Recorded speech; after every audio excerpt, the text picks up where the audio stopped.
Okay ठीक है, तो अभी तक हम लोग क्या पढ़े इसमें, हड़प्पन सिविलाइजेशन तक हम लोग पढ़े।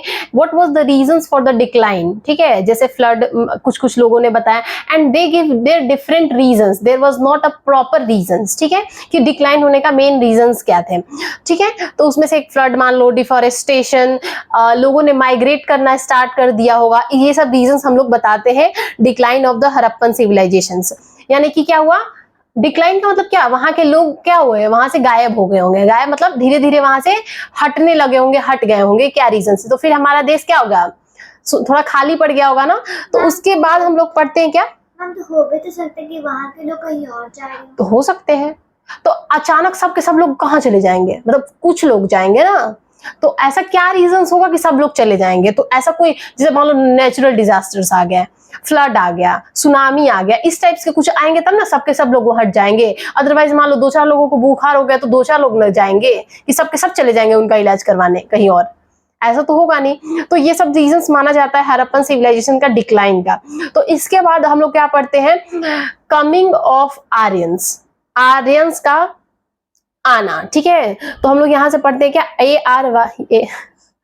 आर्यंस का आना, ठीक है। तो आर्यंस का टाइम पीरियड हम लोग बताए गए हैं लगभग लगभग 1500 बीसी से लेके 600 बीसी के अराउंड, मतलब देखा जाए तो लगभग लगभग 1000 साल। देखो 1500 से 1000 माइनस करो तो 500 बीसी आ जाओगी, तो 1000 नहीं 900 साल ही हुआ, मतलब 900 साल का टाइम पीरियड ये हम लोग बताए गए हैं किस चीज का, आर्यंस का। तो Aryans, who were Aryans, Aryans क्या किसी टैग का नाम है, किसी जानवर का नाम है, नहीं, ये भी पीपल्स का ही नाम है, ठीक है, उनको नाम एक टैग दिया गया है आर्यंस। आर्यंस ही क्यों दिया गया है, और ऐसा नहीं कि उन्होंने मतलब उन्होंने अपना ये नाम खुद ही रखा, मतलब वो जो ग्रुप्स थे वो लोग उन्होंने ये अपना नाम खुद ही रखा। और आर्यंस का मतलब क्या होता है, द ग्रेट। ऐसा नहीं है कि हिस्ट्री पढ़ने के लिए हम लोग ने उनका नाम रखा है, क्योंकि हम लोग बहुत सारा चीज है ना जिनका अभी हम लोग नाम रख देते हैं for the ease of study, लेकिन आर्यंस ये जो वर्ड है, ये हम लोग जो बुक्स वगैरह उनके टाइम का जब भी हम लोग पढ़ते हैं तो पता चलता है कि ये जो वर्ड है उन्होंने खुद का ही, मतलब उन्होंने खुद ही रखा था। और आर्यंस का मतलब क्या होता है यहाँ पे, द ग्रेट, यानी कि वो लोग अपने आप को क्या समझते थे, द ग्रेट। राजा नहीं समझते थे, लेकिन हाँ महान जरूर वो लोग समझते थे, ठीक है। अब हम लोग पढ़ेंगे क्या कि वो लोग आए कहां से, क्यों, क्योंकि देखो इस टाइम तक क्या हुआ था, हड़प्पन सिविलाइजेशन का डिक्लाइन हो चुका था ना। इसके बाद आर्यंस हमारे इंडिया में आए, एंड पहले इंडिया मतलब क्या, इंडिया, पाकिस्तान, अफगानिस्तान, इस रीजन्स का बात किया जाता था, ठीक है। इंडिया का मतलब प्रॉपर इंडिया का बात नहीं किया जाता था, ठीक है। तो ये आर्यंस आए कहां से, तो सेम जैसे हड़प्पन सिविलाइजेशन का डिक्लाइन का बहुत सारे रीजंस है ना, वैसे ही आर्यंस का आने का भी बहुत सारे रीजंस है, मतलब लोग अपना अपना रीजंस देते हैं कि आर्यंस कहां से आए होंगे।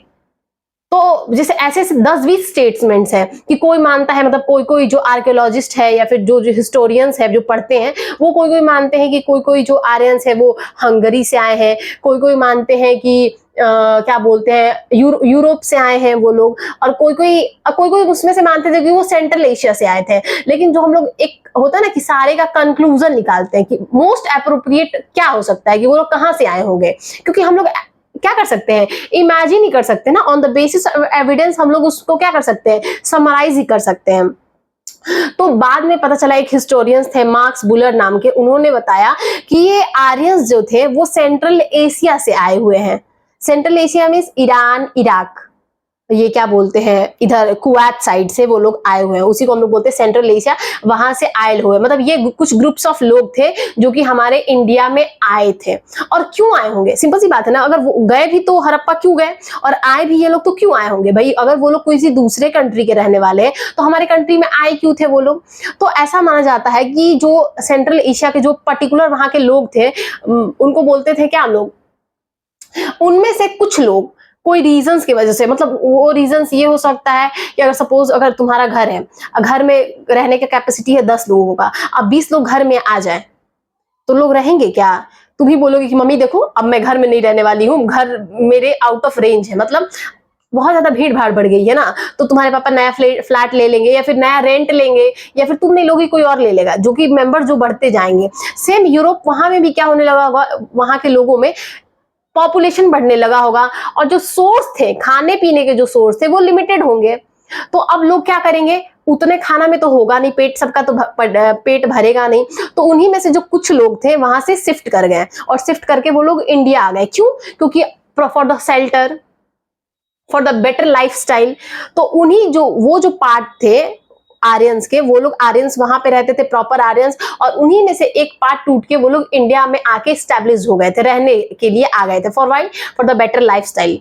तो उन्हीं को हम लोग बोलते हैं क्या? Indo Aryans. मतलब वो आर्यंस जो कि सेंट्रल एशिया में रहा करते थे, उनके कुछ पार्ट, कुछ टुकड़ा, वो लोग वहां से हमारे इंडिया में आ गए, और उसी को हम लोग क्या बोलते हैं? Indo Aryans. मतलब वैसे आर्यंस जो कि इंडिया में आके स्टैब्लिश हो गए, उन्हें हम लोग क्या बोलते हैं?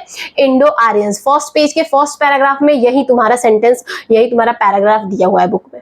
ठीक है।